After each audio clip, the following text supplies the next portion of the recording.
Tahun ini, tahun 2026, tema tahunan kita adalah Transformed by the Spirit. Ya, ditransformasi oleh Roh Kudus atau diubahkan oleh Roh Kudus, Saudara. Ini akan mewarnai semua yang akan kita lakukan sebagai sebuah jemaat lokal di tempat ini sepanjang juga dalam satu gereja Mawar Sharon, maksudnya di sepanjang tahun 2026. Ya, Bapak Ibu. Saya mau cerita dulu bagaimana sampai pada tema ini, Saudara, ya.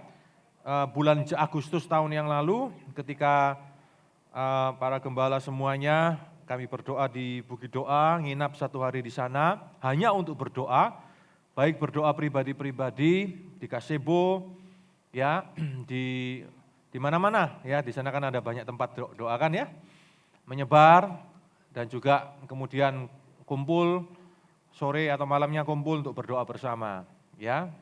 Besoknya gitu lagi, 2 hari 1 malam itu. Ya, dan kurang lebih semuanya mendapatkan sebuah impresi yang sama atau saling melengkapi, kira-kira begitu. Nah, saya mau cerita dari apa yang saya dapat dulu, ya, dan kemudian ayat yang kemudian muncul dalam impresi hati saya, yang kemudian dipakai sebagai ayat untuk dasar ayat utama untuk tahun ini, ya, tentang Roh Kudus. Waktu saya berdoa itu, Saudara, di gazebo dekat air terjun yang ada di Bukit Doa, air terjun mini itu, Saudara, ya. Ya, waktu saya berdoa, ya, dan minta betul-betul Tuhan bisa sampaikan sesuatu, ya, bukan lewat hal yang audible, ini bukan hal yang aneh-aneh, nanti kita akan belajar juga, ya, tapi dalam impresi roh, ya, impresi rohani, ya. Roh Kudus jelas dalam hati saya waktu itu, Tuhan ngomong bahwa tahun ini, tahun 2026, next year, itu kan Agustus ya, 2026 will be my year. Ya, tahun 2026 adalah tahunku, ya, tahun Roh Kudus, Saudara. Kemudian dibicarakan bersama dan kemudian ada satu tagline itu ya, transformed by the Spirit. Dan kemudian muncul impresi dalam hati saya di dalam Injil Yohanes pasal 16. Ya, ayat yang ke-13. Kita mau lihat dulu sebentar ya. Injil Yohanes pasal 16 ayat yang ke-13. Yang tadi juga dibacakan pada awal ibadah itu ya, di video itu. Sudah ketemu Bapak Ibu? Injil Yohanes pasal 16 ayat yang ke-13. Namun apabila ia datang, yaitu Roh kebenaran, ia akan memimpin kamu ke dalam seluruh kebenaran. Sebab ia tidak akan berkata-kata dari dirinya sendiri, tetapi segala sesuatu yang didengarnya itulah yang akan dikatakannya, dan ia akan memberitakan kepadamu hal-hal yang akan datang. Ya, apabila ia datang yaitu Roh kebenaran, ya, Roh kebenaran itu kita tahu, ya, Roh Kudus adalah Roh kebenaran. Kebenaran itu siapa? Ya, kata kebenaran itu aletheia, Saudara. Kebenaran itu adalah Kristus sendiri. Ia akan memimpin kamu ke dalam seluruh kebenaran. Maksudnya Roh Kudus itu akan memimpin kita kepada Kristus. Ya, ia tidak akan berkata-kata dari dirinya sendiri. Betul. Segala sesuatu yang didengarnya itulah yang akan dikatakannya. Roh Kudus tidak akan ngomong kepada kita sesuatu yang aneh-aneh. Ia akan membuat hidup kita jadi aneh-aneh. Nanti kita akan lihat ya, kita akan belajar, Saudara. Tapi dia akan mengucapkan atau berbicara kepada kita, meneguhkan firman yang tertulis ini. Amin, Saudara? Ya, firman Logos ini tidak akan berlalu daripada ini. Dalam segala hal, tuntunan bimbingan Roh Kudus, pimpinan Roh Kudus akan kita alami. Akan Bapak Ibu, Saudara-saudari alami dalam hidupmu pribadi. Entah studi, betul, entah studi, Roh Kudus akan tuntun nanti jurusan mana yang akan kau ambil. Yang masih studi, ya, fakultas apa, jurusan apa, yang masih SMA, yang mau kuliah.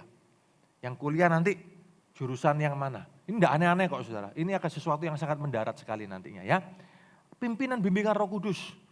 Bagi yang sudah bekerja juga, ya, untuk menentukan, ngambil ini dan itu. Bagaimana Tuhan akan tuntun. Tuntunannya akan begitu detail, akan sedetail itu. Ya, dalam segala hal. Dia akan berbicara, memberikan Anda Bapak Ibu sebuah impresi rohani yang sangat kuat, saudara. Kita perlu mendengar suara Roh Kudus bukan mendengar yang aneh-aneh gitu ya, pengen dengar yang audible. No, jangan minta audible dengar suara Tuhan, saudara ya. Nanti saudara lari, ya nggak perlu. Dia berbicara lewat hati nurani kita. Kalau hati nurani kita diterangi Roh Kudus berbicara dalam hati nurani kita. Amin. Ya, our conscience, hati nurani, ada impresi roh di sini. Apalagi dikatakannya itu yang dikatakannya, ia memberitakan kepadamu hal-hal yang akan datang. Dituntun kepada hal yang akan datang. Ia akan memuliakan aku sebab ia akan memberitakan kepadamu apa yang diterimanya daripadaku. Roh Kudus akan mempermuliakan Yesus. Roh Kudus tidak akan mempermuliakan siapa-siapa, tapi dia akan membawa kita kepada seluruh kebenaran kepada Kristus. Kita akan dibawa kepada Kristus. Kita akan dibawa kepada Yesus. Ya, at the end itu yang akan terjadi supaya kita lebih mengenal Yesus. Saudara, ya. Nah, sebelum kita akan lihat lebih dalam lagi, ada sebuah PowerPoint di depan yang mari kita simak bersama-sama tentang goal pada tahun 2026 ini yang setelah berdoa di bukit doa itu, kemudian kita meeting lagi beberapa kali untuk kita merumuskan dan mengkristalisasi semuanya supaya jadi bahan yang bisa di-share ke Bapak Ibu dan nanti akan diterjemahkan secara lebih rinci lagi di tiap khotbah hari Minggu. Ada tema bulanan, ada tema khotbah hari Minggu dan turun ke semua pembicara-pembicara yang ada itu menjadi judul-judul khotbah yang bisa bervariatif. Tujuannya adalah untuk membangun Bapak Ibu, saudara-saudari semuanya ya. Goal 2026 melalui firman Tuhan dan seluruh pelayanan sepanjang tahun 2026, jemaat itu dibawa untuk mengenal dulu siapa Roh Kudus, setelah mengenal, mengalami, menerima kuasa Roh Kudus, sehingga hidupnya menjadi serupa dengan Kristus, menjadi saksi membawa berkat. Jadi 6 bulan pertama kita akan bicara hal-hal yang internal, karya Roh Kudus internally di dalam kita. 6 bulan selanjutnya kita akan bicara karya Roh Kudus externally. Sesuatu yang dia akan kerjakan di luar kita. Dia bekerja. Sebelum apa yang di luar, di dalam dulu yang harus diselesaikan. Di dalam dulu yang akan ada banyak dimensi dalam hidup kita yang Roh Kudus akan take care di sana Bapak Ibu. Ya, ini akan terjadi. Nanti akan kelihatan dari tema-tema dan semuanya. Oke, lanjut. Jadi roadmap-nya adalah selama tahun ini, nah yang pertama mengenal Roh Kudus, diubahkan dari dalam, ini internally kan, lanjut. Roh Kudus yang bekerja dalam kehidupan sehari-hari, lanjut lagi Roh Kudus yang bekerja di dalam gereja, karya Roh Kudus dalam kehidupan sehari-hari, karya Roh Kudus dalam gereja. Kemudian Roh Kudus mengubahkan kita untuk membawa kita menjadi semakin lama, semakin seperti Kristus. Dasar ayatnya tadi jelas ya, diambil dari sana, semua diintisarikan dari sana.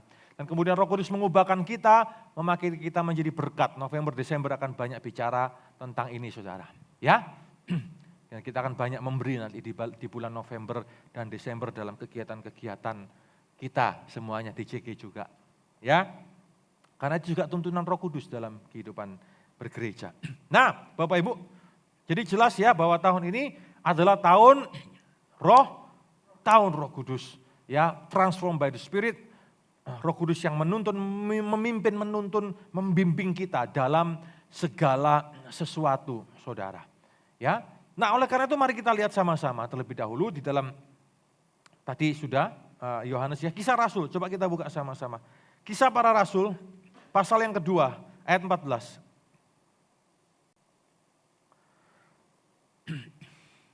Roh Kudus akan membawa kita kepada Kristus. Benar. Kita tidak akan jadi orang yang agak lain gitu saudara, ya kan? Kayak judulnya film itu agak lain. Ya, kita tidak akan jadi orang yang agak aneh, nyentrik, yang seolah-olah tidak hidup di dunia real, tidak hidup di realita, ya, yang ngawang-ngawang di udara, ngeroh-ngeroh tapi yang salah. Enggak, bukan itu tujuan pada tahun ini. Kalau Bapak Ibu tahu, mungkin ada kenalan siapa orang di luar sana yang mengatasnamakan selalu ngomong tentang Roh Kudus dan hidupnya seolah-olah ngawang-ngawang.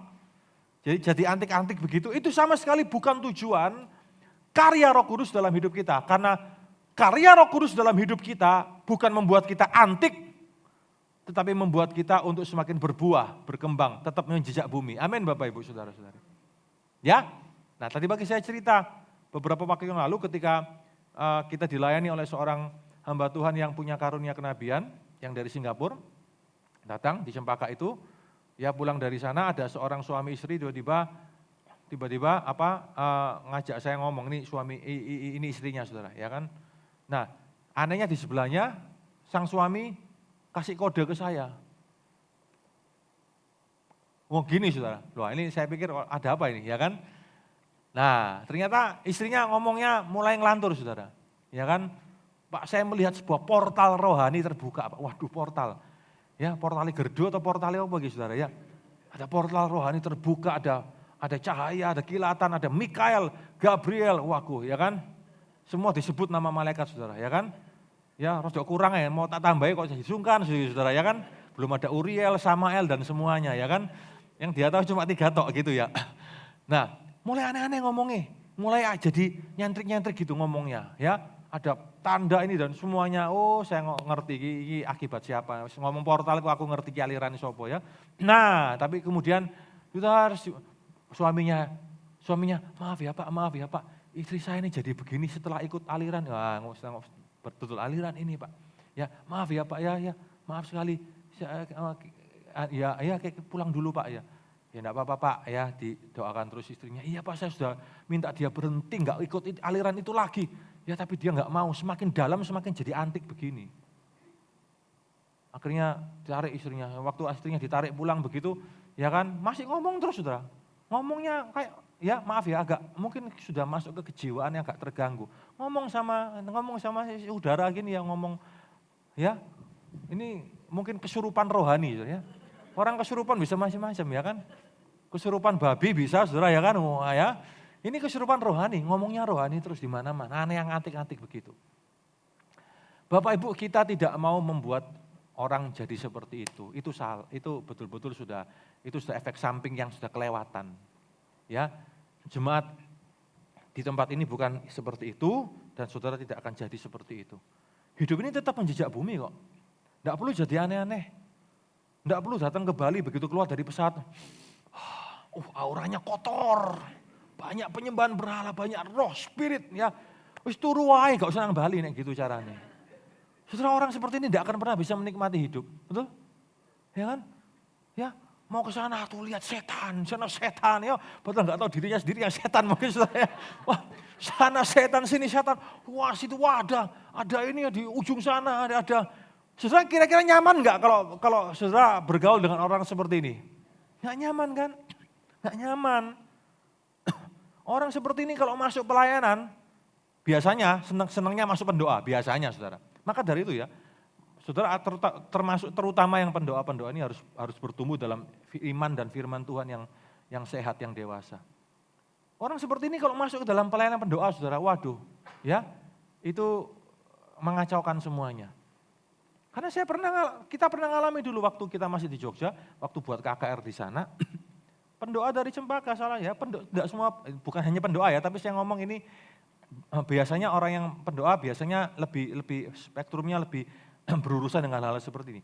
Banyak pendoa tidak dewasa, ya sampai di sana tidak tambah dukung kami yang di sana, ya kan datang ke sana tambah menghakimi. Datang ke Jogja waktu itu ya pendoanya kan masih baru-baru, saudara, enggak tambah dikuatkan, enggak didukung, tambah ngomongnya macam-macam. Saya melihat pendoa di sini banyak dosanya, wah mulai ya ada minyak yang bocor, ya olimu bocor, tak pikir ya. Wes ngomongnya aneh-aneh gitu-gitu. Tak pikir kalian ini datang bukan untuk mendukung, malah meden-medeni ya kan. Malah tambah mengacaukan, menghancurkan damai sejahtera dan semuanya. Tidak akan seperti itu. Saudara tidak boleh jadi yang aneh-aneh seperti itu di tahun ini. Amin Bapak Ibu. Oleh karena itu saya memberikan dasar ini, kita bicara ngomong siapa Roh Kudus sepanjang Januari, Februari juga, untuk apa? Supaya kita itu lurus pemahaman kita tentang Roh Kudus. Ya. Nah Kisah Rasul ini, saudara, pasal 2 ayat 14, berbicara tentang alam yang fisikal dan juga alam yang metafisikal. Nah, ini loh yang rohani tadi. Ya. Kita hidup dalam dua dunia memang. Ya, alam yang fisikal yang kelihatan ini tapi juga ada alam yang metafisikal, alam roh yang seringkali orang kita karismatik ngomong alam roh, saudara, ya kan? Yang tidak kelihatan. Benar, ya. Tapi justru Tuhan biasanya tidak mau atau Alkitab tidak mau kita terlalu banyak berurusan dengan sesuatu yang sifatnya terlalu metafisikal, ya, terlalu terlalu ngawang-ngawang. Nanti jadinya ya aneh-aneh tadi, saudara. Kenapa? Karena Tuhan tahu ya bahwa hidup realistis sehari-hari itu adalah jauh lebih penting daripada yang aneh-aneh seperti itu.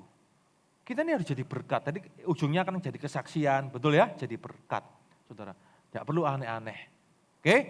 Nanti kalian batasannya di mana? Tidak perlu bangun pagi tanya Roh Kudus, ya Tuhan aku perlu mandi enggak? Gitu enggak usah tanya-tanya lah, saudara, itu merepotkan Roh Kudus yang begitu ya. Aduh gak karepmu wis ya gitulah, ya. Apalagi mau pakai Tuhan hari ini aku pakai baju apa? Itu bukan tanggung jawab Roh Kudus, itu tanggung jawabmu dengan akal sehatmu. Enggak usah aneh-aneh, mau pakai baju apa karepmu milih yang mana. Dibagi saya kasih contoh Asyir misalnya, ya contoh Pak Yulius sebagai PIC Asyir ya kan ngomong oke, kita akan minggu depan pakai baju putih contohnya ya kan, Asyirnya hemnya putih. Enggak perlu tanya Tuhan, kecuali enggak punya, mau pakai baju apa enggak apa-apa ya kan saudara ya. Enggak punya, ngomong nanti pasti dibeliin. Ya biasanya kalau enggak Pak Ferry ya Pak Anton gitu aja ngomongnya ya saudara, nanti pasti dibeliin. Ya, nah. Enggak perlu Tuhan aku pakai baju apa ya, hem apa. Ya aku mau lebih taat kepadamu daripada taat kepada manusia. Wah ya, ini ngaco-ngaco kalau begini saudara ya. Wes aku enggak sejahtera pakai putih. Aku sejahteranya hari ini pakai hitam karena ilmuku hitam gitu kan saudara ya. Saudara jadi aneh sendiri, jadi ngaco sendiri. Enggak seperti itu. No. Bukan itu tujuan kita. Amin Bapak Ibu ya. Itu ngerepoti Roh Kudus. Ketidakdewasaan manusia itu merepotkan Allah. Hashtag. Ya, ketidakdewasaan manusia itu kadang merepotkan Allah. Ya, lihat ini sisi fisikal dan metafisikalnya. Baca, perhatikan khotbah Petrus. Lalu Petrus bangkit berdiri dengan ke-11 rasul itu. Dengan suara nyaring ia berkata kepada mereka, hai orang-orang Yahudi, semua orang yang tinggal di Yerusalem, perhatikan perkataanku ini. Ketahuilah, orang ini enggak mabuk anggur seperti yang kamu sangka. Karena hari masih pukul 9. Belum waktunya minum anggur. Ya. Tapi tentang itulah apa yang difirmankan dengan perantaran Nabi Yoel.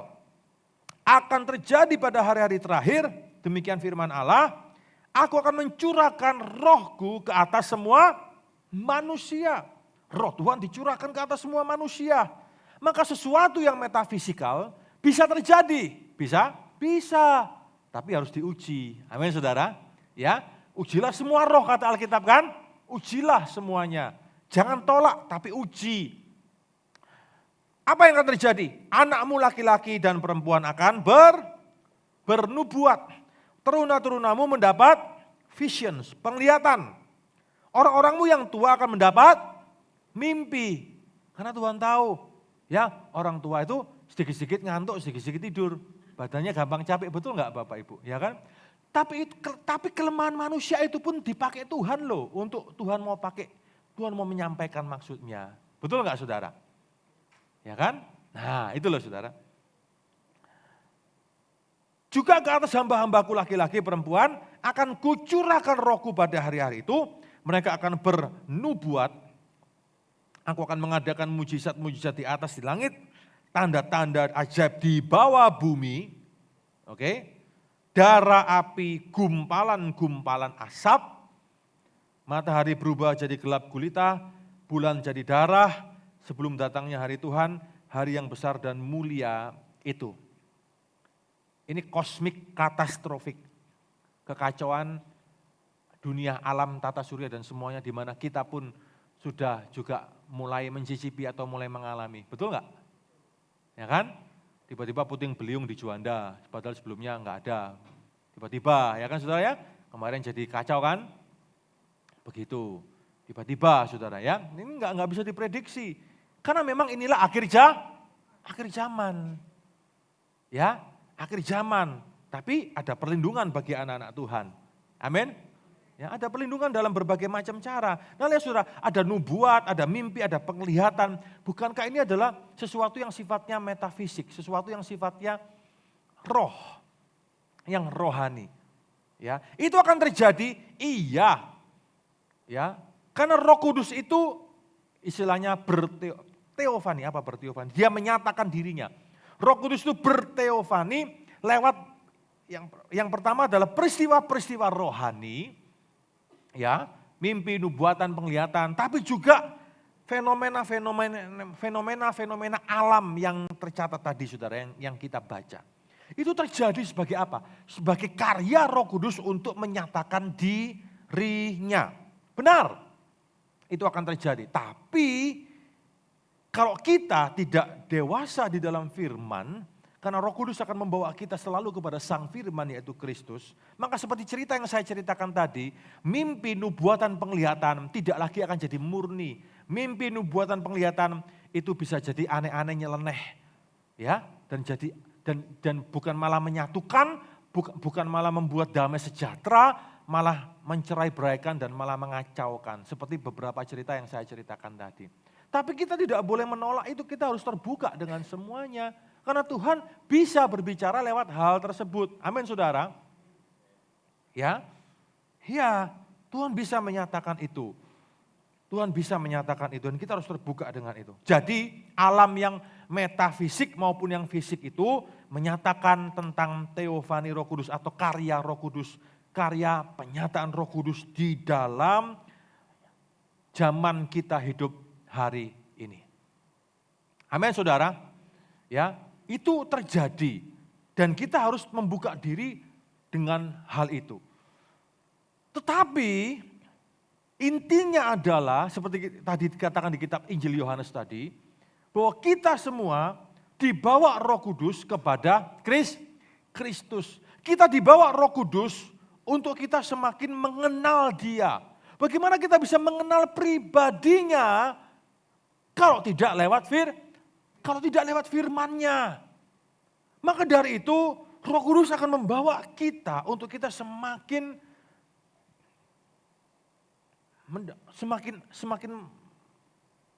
ada di dalam firman Tuhan.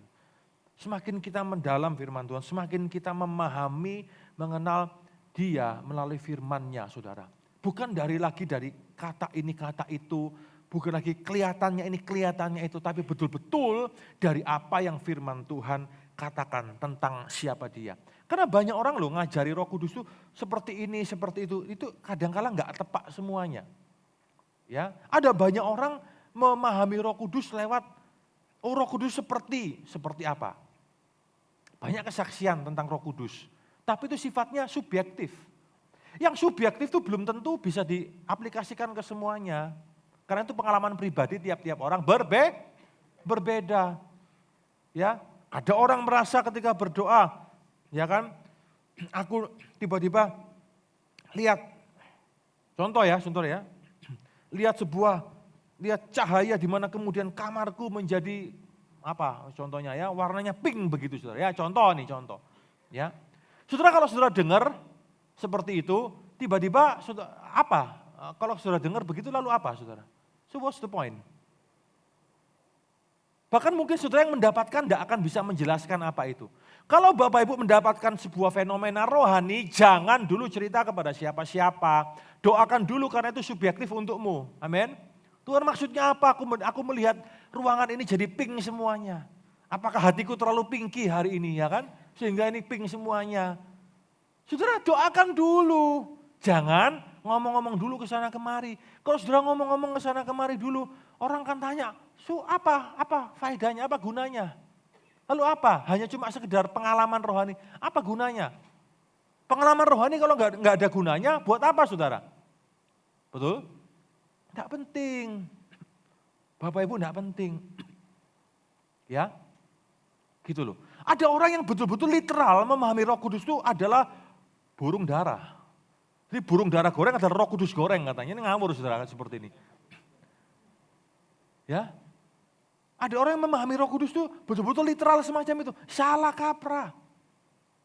Saya waktu di Sungai Yordan itu, ya, berapa tahun yang lalu, orang-orang Nigeria, ya, baptis juga di sana, sama, itu kan banyak spot baptisan, ya, begitu, ya ini tradisi, memang harus aneh-aneh, gak apa-apa ya, resiko tanggung menumpang, saudara. Mereka bawa tempat ngambil air itu ya, tahu Sungai Yordan, saudara? Sungai Yordan sungai biasa, sungai, ya, saudara nggak bersih, ya coba aja masuk ke sana, ya kan, sebersih-bersihnya tetap namanya sungai. Begitu saya masuk loh, saudara, ya kan, apa lewat di sana, ikan-ikan yang lewat yang ya dengan ya, pipisnya ikan ya ada, ya kan saudara ya semuanya pupnya ikan ya pasti ada di sana.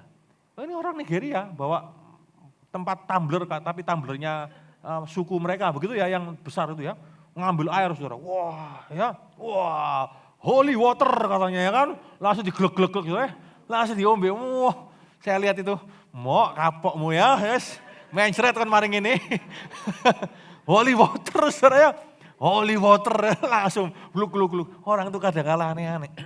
Ya, baptis selesai, mereka juga baptisan, rame kan, begitu. Nah, di sana banyak burung merpati memang, kenapa? Karena di tempat itu yang namanya Yardenit itu, saudara, itu sengaja dibangun memang sebagai replika, tempat aslinya bukan di sana.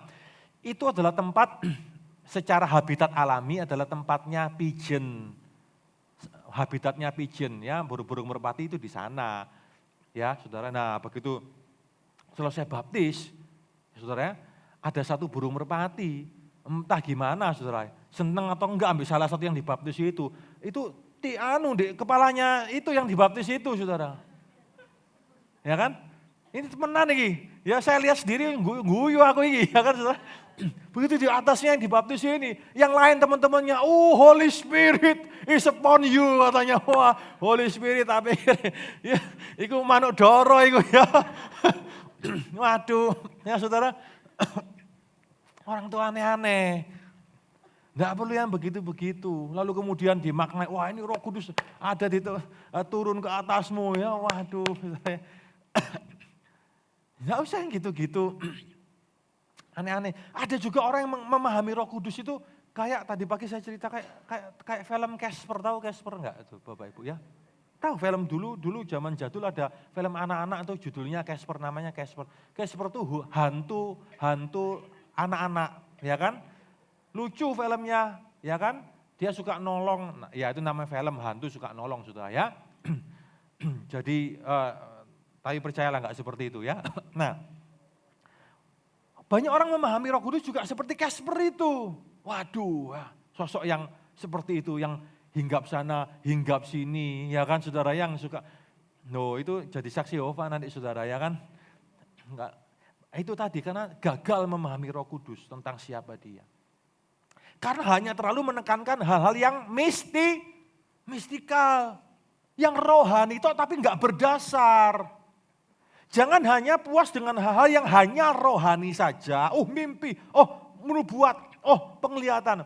Tapi tidak pernah membangun dasar. Nah, membangun dasarnya ini yang penting di dalam kebenaran firman Tuhan. Apa kata Alkitab tentang mimpi, nubuatan, penglihatan. Itu yang penting. Tentang siapa Roh Kudus, bagaimana pribadi Roh Kudus dan karya Roh Kudus. Itu yang akan dibicarakan di semester pertama di tahun ini. Supaya kita menjadi orang yang tetap rohani tapi tetap berdasar. Yang tetap make sense, yang tetap menjejak bumi. Enggak ngawang-ngawang di udara, saudara. Amin. Ya, itu yang mau kita lakukan pada tahun ini. Ya, sehingga kita menjadi orang-orang yang sehat di dalam iman kita. Ya. Nah, 3 hal ini saudara. Yang pertama, ya, saudara lihatlah dan kenalilah pribadi Roh Kudus dalam hidupmu melalui hal yang sehari-hari, melalui hal keseharian. Ini yang akan saudara nanti akan dituntun ke arah sini ya. Supaya kita bisa melihat dan mengenali pribadi Roh Kudus dalam hidup kita sehari-hari. Tuntunannya, bimbingannya, dia akan memberikan kita impresi, memberikan kita hikmat, memberikan kita sebuah ada hal yang menyuruh kita berhenti atau tidak, ada hikmat tertentu, ada impresi di dalam hati kita, saudara. Apa yang harus kita lakukan, memberikan kita damai sejahtera dan beberapa hal yang lainnya. Ada impresi Roh Kudus. Ketika engkau berdoa, ya ada impresi, dia akan mengingatkan engkau akan sebuah firman, dan firman itu akan menjadi jawaban untuk doamu, untuk apa yang sedang kau hadapi. Roh Kudus tidak akan melepaskan saudara dari hal-hal yang yang kita ingin langsung lepas, langsung selesai. Mungkin tidak, tapi dia berjanji untuk menuntun, membimbing kita supaya kita dapat menyelesaikan itu. Amin. Ya. Nanti yang pertama ya, mari kita belajar untuk kita mengenali pribadi Roh Kudus pada tahun ini dalam hidup kita sehari-hari. Yang kedua adalah mari kita menjadikan Yesus benar-benar sebagai Tuhan dan Kristus di dalam hidup kita. Ya, kalau ada orang yang betul-betul mengakui Yesus sebagai Tuhan dan Kristus dalam hidupnya, itu adalah karya Roh Kudus. Contoh, saudara berdoa untuk keluargamu 5 tahun gak bertobat, semua sudah capek mendoakan. Tapi malah kok menjadi-jadi. Tiba-tiba gak ada angin, gak ada hujan, minta dibaptis, itu karya Roh Kudus. Bukan karyamu. Karena Roh Kuduslah yang mengubah hidup seseorang, mengubah hati seseorang. Amin saudara? Ya, hati seorang oleh Roh Kudus itu langsung berubah. Ya. Dan kemudian seperti tadi dikatakan ya, bertobat dan dibaptis di dalam nama Yesus Kristus. Saudara tidak usah bilang yang aneh-aneh dulu, dapat mimpi penglihatan, kamu belum dibaptis loh, kamu belum bertobat aja diragukan. Ini entry point-nya itu bertobat dan dibaptis dulu dalam nama Yesus. Baru bisa mengalami, kalau Tuhan anugerahkan loh ya, tidak usah aneh-aneh saudara. Ya, baru bisa mengalami pengalaman rohani. Jadi tahun ini, atau bulan-bulan ini, bahkan bulan ini Januari, Bapak Ibu yang saudara-saudari yang belum dibaptis, berikan dirimu dibaptis. Amin. Berikan dirimu dibaptis sebagai tanda pertobatan saudara. Sebelum saudara akan dibawa Tuhan untuk lebih lagi untuk mengalami Dia pada tahun ini. Amin Bapak Ibu.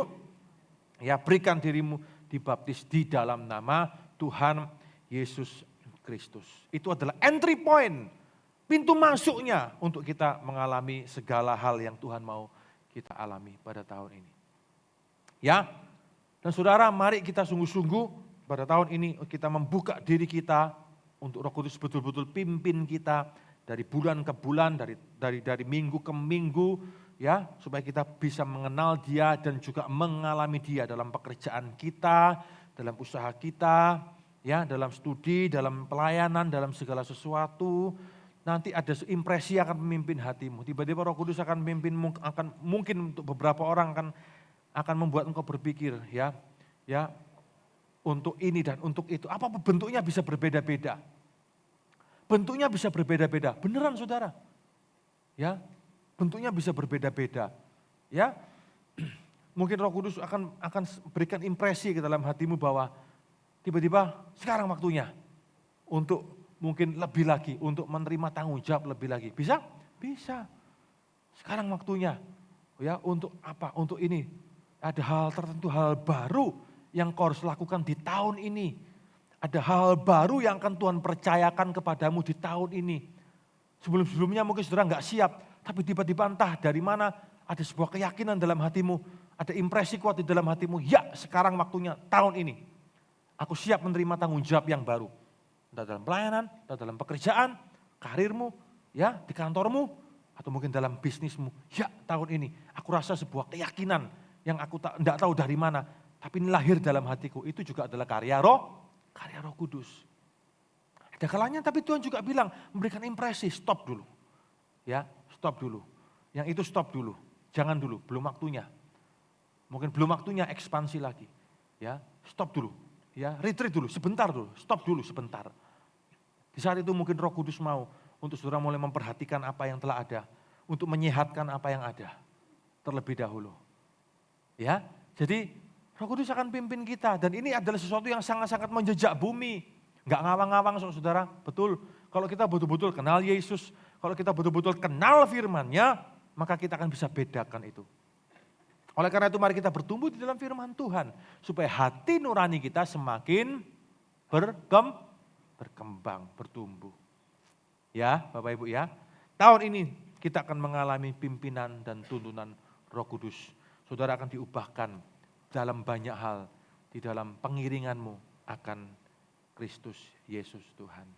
Ya. Dan uji setiap roh. Ujilah. Sebelum engkau cerita ke sana kemari, uji dulu. Ya, uji dulu. Cerita mungkin kepada orang tertentu yang mungkin saudara aman atau saudara mungkin pemimpin saudara atau apa, ya untuk minta didoakan apakah yang aku lihat ini, apakah yang aku terima, apakah mimpiku ini dari Tuhan atau enggak. Biarkan nanti waktu yang akan mengujinya, biarkan waktu yang akan membuktikannya. Ya, tapi nanti Tuhan yang akan mengerjakannya. Mau yang persiapan menikah mungkin tahun ini, berdoa minta pimpinan Roh Kudus, nanti Roh Kudus akan atur betul-betul. Ya, akan ketemu, akan ditemukan. Itu juga karya Roh Kudus loh. Ya, mungkin dipertemukan dengan vendor yang murah tapi bagus. Nah, Saudara. Ya kan? Bisa, Saudara. Ya, bagus tapi gratis. Bisa. Bisa tapi melok vendornya sih sak tahun ya. Nah. Bisa seperti itu. Mungkin bergumul, waduh gimana, enggak cukup mungkin. Tapi nanti cara Tuhan bisa bekerja, bisa macam-macam. Ya kan, mungkin ketemu dengan vendor, setelah ngomong mungkin vendornya bilang, wes gampang bayarin nanti aja, mari selesai semuanya. Mau siapa tahu, itu juga pimpinan Roh Kudus. Mungkin sudah akan diberikan kemudahan. Ya kan, enggak usah sekali, enggak apa-apa. Cicil aja 6 kali contohnya. Ya, cicil 20 kali, itu puji Tuhan. Cicil seumur hidup saudara, itu rodok kebangetan ya saudara ya. Macam-macam cara Tuhan, macam-macam cara Roh Kudus. Tapi kau harus terjun di dalamnya. Tuhan tidak akan melepaskanmu dengan duduk ongkang-ongkang lalu semuanya akan beres, enggak. Ketika kau bergerak, ketika kau mengerjakannya, Roh Kudus akan tuntun. Tiba-tiba ada beberapa pilihan catering contohnya, ya tiba-tiba kenapa impresimu lebih ke satu ini. Coba aja, siapa tahu enggak ada yang salahnya kan? Enggak ada salahnya. Ini yang mau persiapan merit ya. Ngomong aja, siapa tahu cocok. Kalau memang cocok, ya berarti tuntunan Roh Kudus, betul enggak? Kalau enggak ya enggak apa-apa, berarti kamu sedang belajar. Kamu sedang belajar, enggak apa-apa, gagal pertama enggak apa-apa. Kan enggak merugikan siapa-siapa kan? Ya. Mungkin justru kadang hal-hal yang tidak terduga. Mungkin vendor lain yang tidak kau duga sebelumnya, justru itu adalah tuntunan Roh Kudus yang kau dapatkan ketika engkau belajar taat. Yang memilih jurusan kuliah, yang memilih sekolah dan sebagainya, berdoa. Dengarkan impresi dalam hatimu, ya. Tapi juga dengan akal sehat. Jurusan apa, arah kemana, ya saudara. Nanti Roh Kudus akan tuntun pimpin satu persatu, percayalah. Nah kalau misalnya ada jalan yang diblok oleh Tuhan, enggak usah marah. Itu juga tuntunan Roh Kudus. Untuk apa? Untuk menghindarkanmu dari masalah-masalah yang lebih besar di depan yang kau tidak tahu hari itu. Itu tuntunan Roh Kudus juga. Amin saudara? Iya loh. Ya. Jadi mari kita berjalan bersama dan di dalam Roh Kudus pada tahun ini.